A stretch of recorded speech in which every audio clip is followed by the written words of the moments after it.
आज हम बताएंगे अवतल दर्पण तथा उत्तल दर्पण के किरण आरेख का नियम। उत्तल दर्पण तथा अवतल दर्पण के किरण आरेख का नियम बताएंगे। और ये साइड में जो लिखा है कौन सा दर्पण है? ये अवतल दर्पण है। और इधर जो लिखा है क्या है? ये उत्तल दर्पण है, क्योंकि इसका परावर्तक सतह क्या है? ये धंसा हुआ है। और इसका परावर्तक सतह क्या है? उभरा हुआ है। देखो इधर जो सी और एफ लिखा हुआ क्या है? जिधर परावर्तक सतह उधर लिखा हुआ है। लेकिन उत्तल दर्पण में क्या है? जिधर जिधर कलई किया हुआ है उसी क्षेत्र में क्या लिखा हुआ है? एफ और सी लिखा हुआ है। तो ऐसा क्यों है? क्योंकि देखिए ये जो है अवतल दर्पण और उत्तल दर्पण क्या है? ये गोलीय दर्पण का ही एक प्रकार है। और गोलीय दर्पण कैसा होता है? गोले का ही भाग होता है। देखिए तो अगर इसको अगर गोला बनाएंगे इस तरह से तो कैसे बनेगा? इस तरह से बनेगा ये। इसका जो केंद्र रहेगा वही तो वर्तक केंद्र वही ना होगा। जो इस गोले का जो इस केंद्र होगा वही इसका वर्तक केंद्र होगा। और इसका अगर गोला बनाएंगे तो कैसे बनेगा? इस तरह से गोला बनेगा ये। इसका वर्तक त्रिज्या कहाँ पूरेगा? यहाँ पर पूरेगा। इसीलिए इसका जो सी और एफ लिखा था किधर? जिधर कलई हुआ रहता है उधर लिखाता है। और इसका जो अवतल दर्पण जो सी और एफ लिखा था किधर लिखा था? जिधर जो परावर्तक क्षेत्र रहता है उधर लिखाता है। अब बताएंगे अवतल दर्पण तथा उत्तल दर्पण के किरण आरेख का नियम बताएंगे। इसका पहला नियम देखेंगे। पहला नियम में देखेंगे जब प्रकाश की आपतित किरण मुख्य अक्ष के समांतर होती है। जब प्रकाश की आपतित किरण मुख्य अक्ष के समांतर होती है। ये क्या है? ये मुख्य अक्ष है और इसके समांतर किरण है।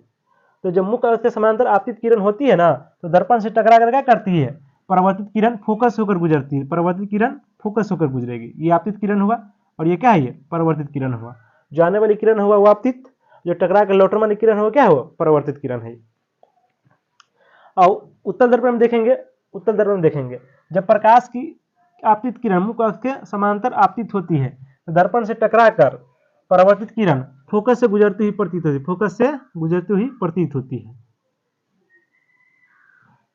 इसका भी पहला नंबर देख लिए। आप देखेंगे अवतल दर्पण का दूसरा नियम।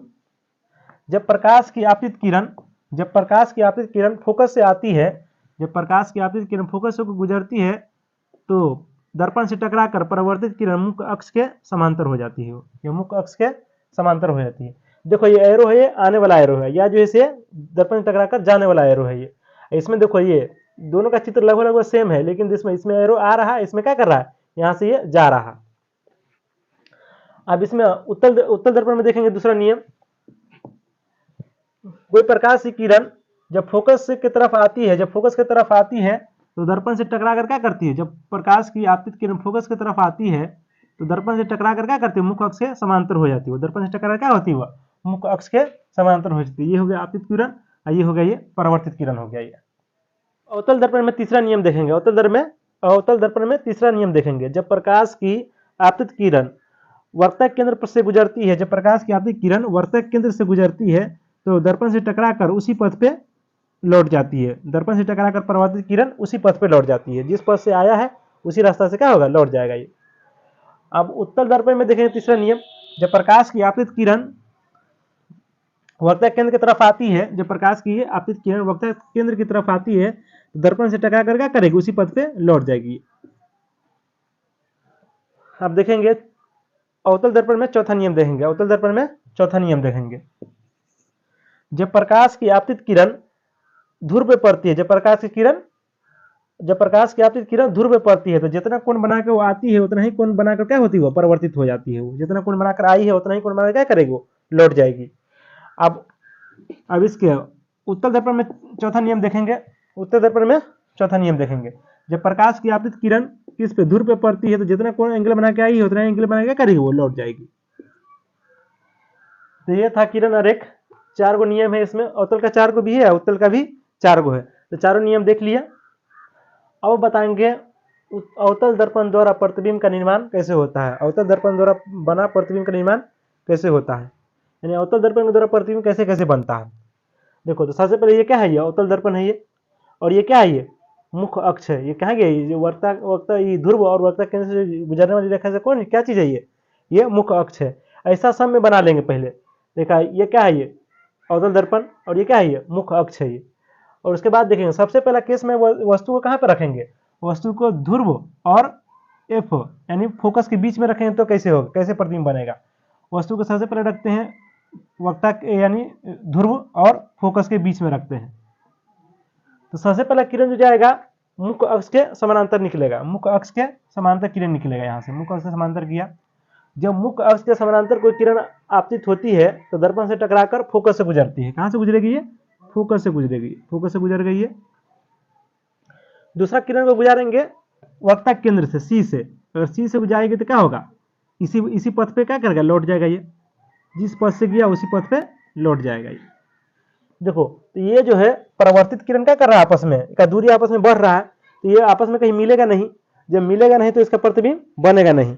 इसलिए क्या करेंगे, ये जो परावर्तित किरण है इसको क्या करेंगे? पीछे की तरफ बढ़ाएंगे, और पीछे की तरफ बढ़ाएं, और इसको भी क्या करेंगे? पीछे की तरफ बढ़ाएंगे। ये यहाँ पे ये परावर्तित किरण यहाँ पर मिला है तो यहाँ पे क्या बनेगा? ये यहाँ पर प्रतिबिंब बनेगा। और ये जो परावर्तित किरण है कैसा है? ये काल्पनिक परावर्तित किरण है, क्योंकि वास्तविक परावर्तित किरण तो ये है। ये क्या है? ये काल्पनिक परावर्तित किरण है। तो इसके द्वारा जो बनेगा प्रतिबिंब तो कैसे बनेगा? काल्पनिक बनेगा। इसके द्वारा जो बना प्रतिबिंब कैसे बनेगा? काल्पनिक बनेगा। तो ये कैसा प्रतिबिंब बना है? ये काल्पनिक प्रतिबिंब बना है। ये वस्तु से बड़ा बना है या छोटा बना है? तो वस्तु से बड़ा बना है, क्योंकि वस्तु इतना बड़ा है, इसका प्रतिबिंब कितना बना है? इतना बना है। ये उल्टा बना है कि सीधा बना है? तो प्रतिबिंब सीधा बना है। जब देखिए, जब मुख्य अक्ष के ऊपर जो भी प्रतिबिंब बनेगा तो क्या बनेगा? सीधा बनेगा। जब मुख्य अक्ष के नीचे बनेगा प्रतिबिंब तो कैसा बनेगा? उल्टा बनेगा। तो ये प्रतिबिंब बना है तो कैसा बना है? सीधा बना है। ये प्रतिबिंब कहां पर बना है? तो ये प्रतिबिंब दर्पण के पीछे बना है। दर्पण कहां बना है? ये दर्पण के पीछे बना है। ये आप दूसरा केस देख लेंगे, ये पहला केस था और इसका दूसरा केस देखेंगे। अब वस्तु को कहां पर रखेंगे? एफ पर रखेंगे। वस्तु को एफ पर रखें, यहां पर रखेंगे। यहां से एक क्या करेगी? एक परावर्तित किरण यानी एक आपतित किरण निकलेगी। मुख्य अक्ष के समानांतर एक आपतित किरण गया यहाँ से, दर्पण से टकराया, टकराने के बाद फोकस से होकर गुजर जाएगी। फोकस से गुजर गई। दूसरा किरण को हम वक्तक यानी वक्तक केंद्र से गुजारेंगे। तो वक्तक केंद्र से इसको वस्तु से टच होकर जाना चाहिए। तो वक्तक केंद्र से गया और इसी पथ पे क्या करेगा? ये लौट जाएगा। तो ये देखो, ये इस दोनों का जो वास्तविक परावर्तित किरण है क्या कर रहा है? आपस में इसका दूरी धीरे धीरे घट रहा है। तो अनंत पे जाएगा क्या कर रहा है? ये मिलेगा। तो अनंत पे मिलेगा तो ये कैसा किरण से निकल रहा है? ये वास्तविक परावर्तित किरण है। तो इसके द्वारा जो बनेगा प्रतिबिंब तो कैसे बनेगा? वास्तविक प्रतिबिंब बनेगा। और कैसा बनेगा? उल्टा बनेगा कि सीधा बनेगा? तो उल्टा बनेगा। देखो, ये मुख्य अक्ष है, ये मुख्य अक्ष के नीचे बनेगा। ये तो कैसा बनेगा? ये उल्टा बनेगा। और ये बड़ा बनेगा कि छोटा बनेगा? तो ये वस्तु के तुलना में बहुत ही बड़ा बनेगा। वस्तु की तुलना में इसका प्रतिबिंब बहुत ही बड़ा बनेगा। और कहां पर बनेगा? तो अनंत पे बनेगा, अनंत पर बनेगा इसका प्रतिबिंब। अब तीसरा केस देखेंगे। तीसरा केस में देखा, पहला केस देख लिए, पहला केस में कहां रखे हैं? ध्रुव और एफ के बीच में रखे हैं। दूसरा केस में कहां पर रखे हैं? पी यानी एफ पर रखे हैं। तीसरा केस में क्या करेंगे? एफ और सी के बीच में रखें। तीसरा में एफ और सी के बीच में वस्तु को रखेंगे। तो एफ और सी के बीच में वस्तु को रख दिए। अब यहां से एक आपती यानी समानांतर आपती किरण जाएगी। मुख्य अक्ष के समानांतर किरण गया, दर्पण से टकराकर फोकस से गुजरेगा। ये परावर्तित किरण हो गया। अब दूसरा किरण गुजारेंगे यहाँ से वर्तक केंद्र से। तो वर्तक केंद्र से गया और यहाँ से क्या होगा? ये लौट गया। तो यहाँ पे ये परावर्तित किरण कटा। जहाँ पे परावर्तित किरण मिलेगा एक आपस में, तो क्या बनेगा? वहां पर उसी जगह क्या बनेगा? प्रतिबिंब बनेगा इसका। तो यहाँ पे इसका क्या बनाया? यहाँ पे इसका प्रतिबिंब बना। यहाँ पर तो प्रतिबिंब कैसा बना? उल्टा बना है कि सीधा? तो ये देखो, मुख्य अक्ष के नीचे बना है तो क्या होगा? ये उल्टा होगा। ये वस्तु से बड़ा बना है कि छोटा बना है? तो ये वस्तु से बड़ा बना है। और ये वास्तविक बना है कि काल्पनिक बना है? तो वास्तविक बना है, क्योंकि ये वास्तविक किरण से बना है। ये कौन किरण से बना है? ये वास्तविक परावर्तित किरण से बना हुआ। तो ये कौन सा किरण, ये कौन सा प्रतिबिंब बनेगा? ये वास्तविक प्रतिबिंब होगा। ये बनेगा कहां पर? ये बनेगा अनंत और वक्तक केंद्र के बीच में बनेगा ये। तो तीसरा केस हो गया। अब चौथा केस देखेंगे। चौथा केस में वस्तु को रखेंगे सी पर, यानी वक्तक केंद्र पर रखेंगे। तो यहां से यानी एक यहां से मुख्य के समानांतर किरण निकलेगा, दर्पण से टकराने के बाद क्या करेगा? ये फोकस होकर गुजरेगा। दूसरा किरण को फोकस से आपतित होगी, तो दर्पण से टकराने के बाद मुख्य अक्ष के समांतर हो जाएगी। तो यहाँ पर कटा, यहाँ पे इसका प्रतिबिंब कहाँ पर बनेगा? सी पर ही बनेगा। ये उल्टा बनेगा कि सीधा बनेगा? तो उल्टा बनेगा, क्योंकि ये मुख्य अक्ष के नीचे बना है। और ये वास्तविक बना है कि काल्पनिक बना है? ये कैसा प्रतिबिंब बना है? ये वास्तविक प्रतिबिंब बना है, क्योंकि ये वास्तविक परावर्तित किरण से मिलकर बना हुआ है। और ये साइज में कैसा बना है? तो साइज में जितना वस्तु है उतना ही बड़ा इसका क्या बना है? प्रतिबिंब बना है। और कहां पर बना है? तो वर्तक केंद्र पर ही बना है, सी पर ही इसका प्रतिबिंब बना है। जहां पर वस्तु रखा हुआ है उस जगह इसका प्रतिबिंब बना है। अब पांचवा केस देखेंगे। अब वस्तु को रखेंगे सी यानी वर्तक केंद्र और अनंत के बीच में रखेंगे। तो यहाँ पे वस्तु को रखते हैं। यहाँ से एक समानांतर किरण जाएगी, मुख्य अक्ष से समानांतर किरण गया, दर्पण से टकराने के बाद फोकस होकर लौटा। अब दूसरा किरण को कहाँ से गुजारेंगे, वर्तक केंद्र से जाएंगे, तो वर्तक केंद्र से जाने वाली किरण क्या करता है, उसी पथ पे लौट जाती है, इसी पथ पे क्या गया, लौट गया, लौटा। और यहाँ पे देखो लौटने के बाद ये परावर्तित किरण कहाँ पे मिला, यहाँ पर परावर्तित किरण यहाँ पे लौटा। अब जहाँ पे परावर्तित किरण जहाँ पर टकराएगी उसी जगह क्या होगा, प्रतिबिंब बनेगा, यहाँ पे इसका प्रतिबिंब बना। तो प्रतिबिंब कैसा बना है, उल्टा बना है कि सीधा, तो उल्टा बना है। ये वास्तविक बना है कि काल्पनिक, तो ये वास्तविक परावर्तित किरण से बना है इसलिए वास्तविक प्रतिबिंब हुआ। ये उल्टा बना है कि सीधा, तो उल्टा बना है, ये नीचे बना है। ये कैसा, वस्तु के आकार के कैसा बना है, तो वस्तु के आकार से ये छोटा बना है। और ये कहां पर बना है, तो सी और एफ के बीच में बना है। अब छठा केस देखेंगे, जब वस्तु अनंत पे हो, जब वस्तु अनंत पे हो, तो अनंत से क्या आएगी, एक समानांतर किरण आएगी, दर्पण से टकराएगी, तो कहां से गुजरेगी, वो फोकस से गुजर जाएगी। फिर नीचे से भी एक अनंत से क्या आएगी, आपतित किरण आएगी, दर्पण से टकराने के बाद क्या होगा, फोकस होकर लौट जाएगी। ये परावर्तित किरण कहां पे मिला है, फोकस पे मिला है, इसका प्रतिबिंब कहां पर बनेगा, फोकस पे बनेगा। प्रतिबिंब कैसा बनेगा, तो वास्तविक बनेगा। और आकार कैसा होगा प्रतिबिंब का, प्रतिबिंब का आकार बहुत ही छोटा होगा, ये बिंदु के आकार का होगा, ये बहुत ही छोटा प्रतिबिंब बनेगा ये। अब उत्तल दर्पण द्वारा प्रतिबिंब का निर्माण कैसे होता है उसको देखेंगे। और ये क्या है, ये उत्तल दर्पण है, और ये इसका क्या है, ये मुख्य अक्ष है, और ये क्या है, ये ध्रुव है, ये क्या है, ये एफ, ये क्या है, सी है ये, और क्या है, ये सी है। अब वस्तु को कहां पर रखेंगे, पहला केस में रखेंगे वस्तु को ध्रुव और अनंत के बीच में रखेंगे। तो मान लेते ये ध्रुव है और इधर लास्ट में क्या है, अनंत है, इसके बीच में हम रखे वस्तु को, यहाँ पर रख दिए। वस्तु से क्या करें, एक मुख्य अक्ष के समानांतर आपतित किरण आएगी, दर्पण से टकराएगी, दर्पण से टकराने के बाद परावर्तित किरण फोकस से गुजरती हुई प्रतीत होगी, फोकस से गुजरती हुई प्रतीत हो गया। अब क्या करेंगे, अब जब दूसरा किरण को खींचेंगे कहाँ से, वर्तक केंद्र से, जब वर्तक केंद्र से तरफ, वर्तक केंद्र की तरफ आने वाली प्रकाश की आपतित किरण दर्पण से टकराकर क्या करती है, उसी पथ पे लौट जाती है। वर्तक केंद्र की तरफ आने वाली प्रकाश की किरण दर्पण से टकरा क्या करती है, उसी पथ पे, जिस पथ से आते हैं उसी पथ से क्या करती है, ये लौट जाती है। तो इसका जो परावर्तित किरण से कहाँ पे मिला है, यहाँ पर मिले है, मिला ना यहाँ पर, जहाँ पे जो परावर्तित किरण जहाँ पर मिलेगा उसी जगह क्या बनेगा, ये इसका प्रतिबिंब बनेगा। तो ये कैसा, ये काल्पनिक परावर्तित किरण मिला है इसलिए कैसा प्रतिबिंब बनेगा, ये काल्पनिक प्रतिबिंब बनेगा।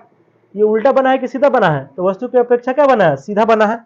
ये बड़ा बना है कि छोटा बना है, ये वस्तु की अपेक्षा क्या बना है, बहुत ही छोटा बना है। ये कहां पर बना है, ये पी और एफ के बीच में बना है, पी और एफ के बीच में बना है। अब दूसरा नियम देखेंगे,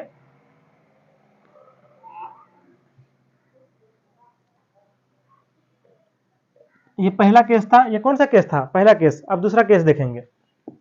अब वस्तु को कहां पर रखेंगे, अनंत पे, अनंत पे रखेंगे तो हमको नजर नहीं आएगा। तो यहां से अनंत से जो प्रकाश की समानांतर किरण आएगी, दर्पण से टकराने के बाद क्या करेगा, वो दर्पण से टकराने के बाद फोकस होकर गुजरती प्रतीत होगी।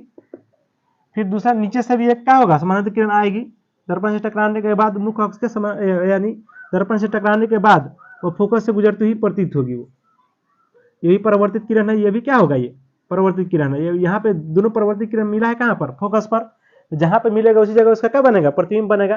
तो मिला है कहाँ पर, फोकस पर, तो इसका प्रतिबिंब कहाँ पर बनेगा, फोकस पर बनेगा। प्रतिबिंब कैसा बनेगा, वास्तविक बनेगा कि काल्पनिक, तो ये बनेगा काल्पनिक, क्योंकि ये काल्पनिक परावर्तित किरण से बना है तो काल्पनिक बनेगा। और प्रतिबिंब कैसा बनेगा, तो बहुत ही छोटा बनेगा, बिंदु के आकार का प्रतिबिंब बनेगा ये। और ये काल्पनिक प्रतिबिंब बनेगा कहां पर बनेगा, तो फोकस पर ही बनेगा। कहां पर बनेगा, ये मुख्य फोकस पर ही इसका प्रतिबिंब बनेगा।